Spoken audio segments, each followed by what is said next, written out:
Okay, in this video we're going to show you guys how to set up a live capture on um, your Thunder machine. First thing you're going to need to do is find the icon for Thunder Hockey, click on it.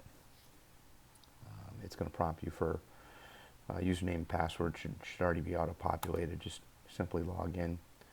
Program might take a minute or so to load up because it's a large program, but before you actually take the step and launch this program, you want to make sure that all of your equipment is set up, the tables, both laptops and all the hardware, to include the Black Magic box, as well as the router, the Netgear router.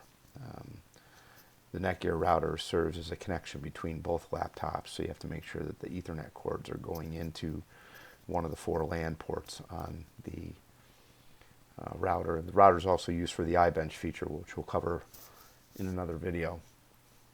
Okay, now that the program is loaded up, and for my purposes, I already have the camera hooked up. I can go ahead and select Capture on the Capture tab, and you'll notice that in this window right here, it should give you a live feed of what the camera sees.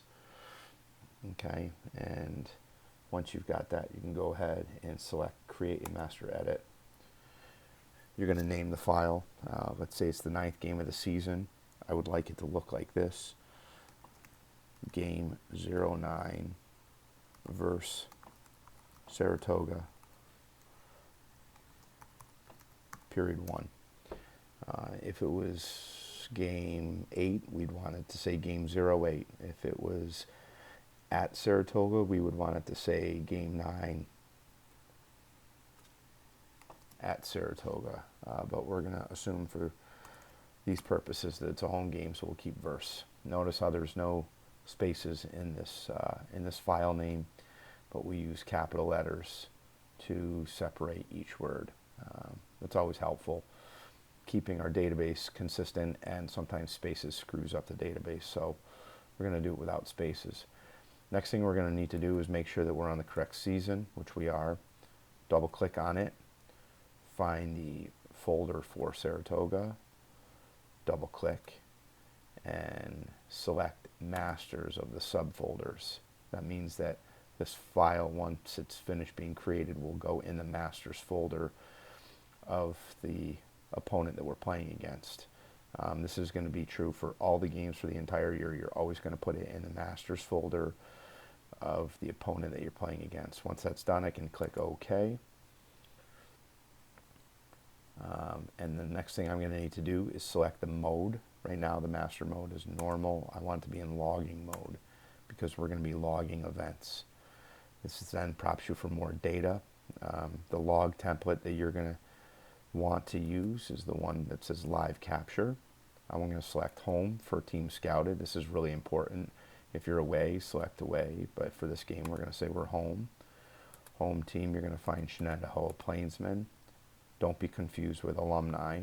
Okay, and then for away team we're going to find Saratoga Blue Streaks, which is here. The date should already auto-populate. We're going to need to put in period 1, and then we can click OK.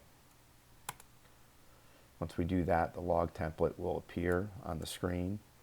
You can move these regions of the screen around so that it shows you all the information that you're going to need to know. I want to expand this so the video can be as big as possible without screwing up the layout. And I don't want to shrink this down too much because we're going to need that space is going to actually end up filling in. The next thing that we're going to do is we're going to start the capture. Do this by, and you're going to want to do this, you know, when the teams are on the ice. Right when we step on the ice, after the Zamboni gets off, would be a great time to start the capture. Hit the drop-down menu, select DVR, and you'll see that the bar turns red. And now we are actually capturing live. And at this point, you can come over here and adjust the clock settings. Right now, by default, the clock is always set to 20. If I right-click on the clock, I can change the settings. We always play 15-minute periods. The nice thing about the clock is every time you log an event, it will timestamp it with not only the time of the game, but it will also timestamp it with the score. Should we score a goal, just simply left click and the scoreboard increases, or right click to correct mistakes and the scoreboard will decrease. Okay, when you do log your first event, you'll notice that information will populate down here. And in some of these events might prompt you for other data. If you have the opportunity to fill in that data, you can simply do that by double clicking on the player. In this case, face-offs in the zone, and we can say we won the face-off. And all of that data will be filled out down here. There's a long string of data, some of which doesn't show up, others will. And that shows you that, okay? As I select some events, you'll see that it doesn't prompt me for more data, but it simply does put that clip type down here. Other events might prompt you for data. Double click on the player. If you don't know what to type in, or if you don't have time, simply press escape and it'll take you out of that screen.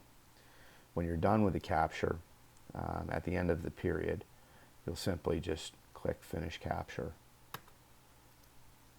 and the session will close out and it'll tell you that it captured successfully, and at that point it'll put the file in the folder that you selected in the beginning of this process.